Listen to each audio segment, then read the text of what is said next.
বাংলাদেশে এত বছর পর একটা ভালো নির্বাচন হয়েছে। এই নির্বাচনে একটা দল জিতে ক্ষমতায় আসছে।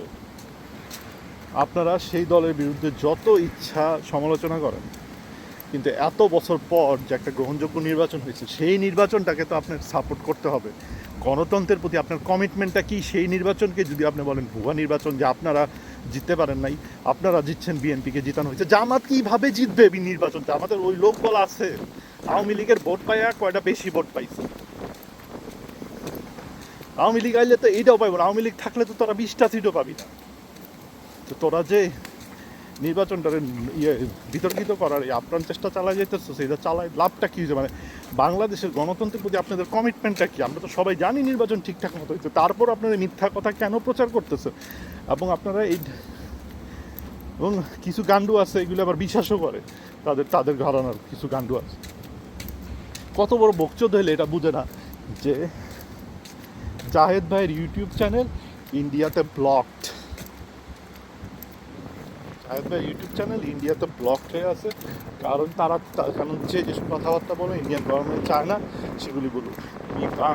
ভারতের কৃপায় যদি কোনোভাবে বিএনপি ক্ষমতায় আসতো, ঠিক আছে, জাহেদ ভাই কোনোভাবে প্রধানমন্ত্রীর উপদেষ্টা হিসাবে এত গুরুত্বপূর্ণ মন্ত্রণালয়গুলির সাথে কাজ করার সুযোগ পাইতো। উনি বাংলাদেশের পক্ষে, উনি ভারতের বিরুদ্ধে কোনোদিন কথাবার্তা বলেন না। উনি যেটা বলে বাংলাদেশের পক্ষে কথাবার্তা বলে। আর বাংলাদেশে আওয়ামী লীগ চিরকাল এই জিনিসটা বলে আসছে যে বাংলাদেশের পক্ষে কথা বললেই সেটা নাকি ভারতের বিরুদ্ধে হয়ে যায়। এবং তার ফাইনাল নমুনা আমরা দেখতে পাইতেছি যে সেই লোকটা বাংলাদেশের মন্ত্রী পর্যায়ে একজন লোক, মন্ত্রী প্রতিমন্ত্রী উপমন্ত্রী, যাই হোক, ওই পর্যায়ে একজন লোক ইন্ডিয়াতে একটা ইন্টারন্যাশনাল প্রোগ্রামে গেছে। সেইখানে তাকে তারা এয়ারপোর্টে 2.5 ঘন্টা বসায় রেখে অপমান করার চেষ্টা। 2.5 ঘন্টা বসায় রাখাটাই অপমান। আপনি এই জিনিসটা বোঝার চেষ্টা করেন। আমি সাধারণ মানুষ, আমাদেরকে এয়ারপোর্টে জুতা পিটা করা যতটা অপমান, ঠিক আছে, একটা দেশের অফিসিয়াল মন্ত্রী লেভেলের একজনকে 2.5 ঘন্টা বসায় রাখা পুরা দেশের জন্য তার থেকে কয়েক হাজার গুণ বেশি অপরাধ। এবং ইন্ডিয়া সেই কাজটাই করছে। এবং এই ভদ্রলোকের ওই সাহসটা আছে, ওই বলসটা আছে, কারণ হলো সারা জীবন উনি এরকম রাজনীতি করে আসছেন, উনি এরকমভাবেই চলছেন। আমরা নিজেরা যখন পার্সোনালি জাহেদ ভাইকে নিয়ে কথাবার্তা বলি, আমরা অনেক সময় সন্দেহ পোষণ করি যে উনি এই ধরনের রাজনৈতিক সরকারের উপদেষ্টা হিসাবে কি শেষ পর্যন্ত টিকতে পারবেন কি? হঠাৎ করে একদিন বলে বসবেন কি না যে করলাম না কাজ, ছেড়ে দিলাম জব?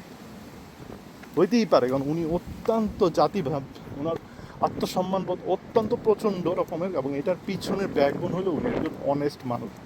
ওনার পাবলিক ওপিনিয়ন এবং ওনার ব্যক্তিগত ওপিনিয়নের মধ্যে আমি সামান্যতম কোনো ফারাক দেখতে পাইনি। ওনার সাথে আমার যতবার কথাবার্তা বলছি, এবং আসলেই অ্যাডমায়ার করার মতো মানুষ। এবং তারেক রহমানের হাজারো কোটি এত নাম করা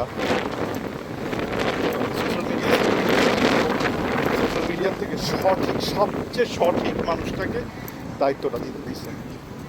আরও কিন্তু আছে, আরও বহু লোকজন আছে বিএনপির কথা, কিন্তু he was the best choice, literally the best choice. এবং তারেক রহমান চুজ।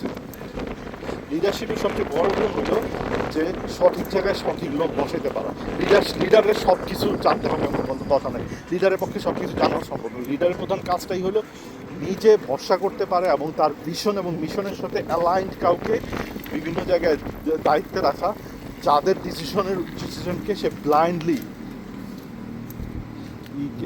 আপলোড করতে পারবে, কারণ সে জানে যে তারা তাকে মিসলিড করবে না। বাংলাদেশে এটা খুবই টাফ কাজ। জাহেদ ভাইয়ের ক্ষেত্রে তারেক রহমান এই ডিসিশনটা খুবই ভালো নিয়েছে। এবং উনি যেহেতু ট্র্যাডিশনাল রাজনীতির লোক না, সো উনি রাজনীতিও কম করেন। এবং বিএনপির ভিতরে ওনার শত্রুর অভাব নাই, ট্রাস্ট মি অনেক।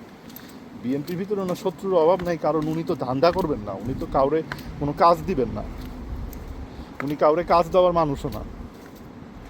উনি নিজে যেটা করবেন না, ওটা আরেকজনের জন্যও করবেন না। এটা খুব স্বাভাবিক।